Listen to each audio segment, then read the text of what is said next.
hawa mama maraya wako smart, anawapanga wanaume 10 hamfahamiani. Wote mnalipa nyumba moja rent. Anamuomba huyu na huyu na huyu na huyu. Unafikiria wewe ndio unayemlipia, kumbe wewe ni wa 7. Anawaomba wote nywele za kusuka, wote mnamtumia, anasukia za mtu mmoja, zingine hizo mazingira yake. Anawaomba mitaji wote. Kwa hiyo wote mkiona anapendeza, kila mmoja anasema anapendeza kwa pesa yangu, anapendeza kwa pesa yangu.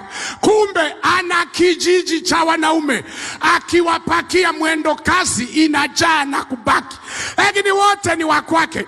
Amewapanga, hawafahamiani. Unajua wanaume, kuna wakati tunakaa kama mazezeta hivi, yani unakaa unaendeshwa na kamaraya kana kugeuza kushoto na kulia, una habari paka unaiterekeza na familia yako, watoto wako wa damu uliowazaa wana